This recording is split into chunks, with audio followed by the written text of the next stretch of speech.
کیا کھڑے ہو کر پیشاب کرنے سے آدمی ناپاک ہو جاتا ہے؟ اور اگر بیٹھ کر پیشاب کیا اور استنجا نہیں کیا تو کیا وہ بھی ناپاک ہو جائے گا؟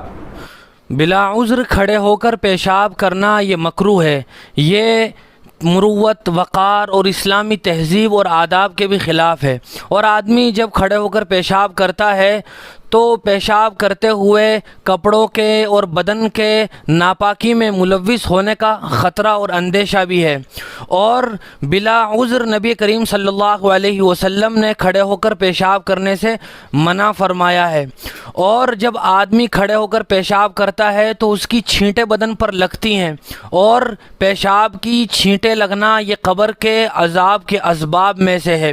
حدیث میں حضور اکرم صلی اللہ علیہ وسلم نے ارشاد فرمایا ہے کہ قبر کا عذاب یہ پیشاب سے بے احتیاطی کی وجہ سے بھی ہوتا ہے۔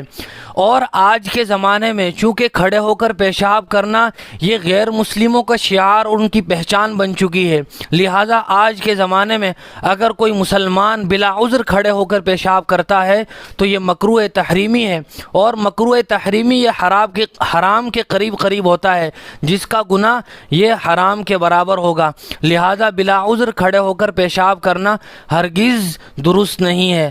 ہاں، آدمی کو کوئی مجبوری ہے، پھوڑا پھنسی ہے، بیٹھنا ممکن نہیں ہے تو کھڑے ہو کر پیشاب کرنے کی گنجائش ہے۔ اسی طرح کوئی آدمی بیٹھ کر پیشاب کرتا ہے لیکن استنجا نہیں کرتا، تو استنجا نہ کرنے کی صورت میں بھی پیشاب کے قطرات کے بدن پر لگ جانے کی وجہ سے ناپاکی کا اندیشہ ہے۔ اس لیے استنجا شریعت میں اسی لیے مطلوب ہے، اور شریعت میں ان لوگوں کی تعریف کی گئی ہے جو پیشاب پاخانے سے فراغت کے بعد اچھی طرح پاکی حاصل کرتے ہیں۔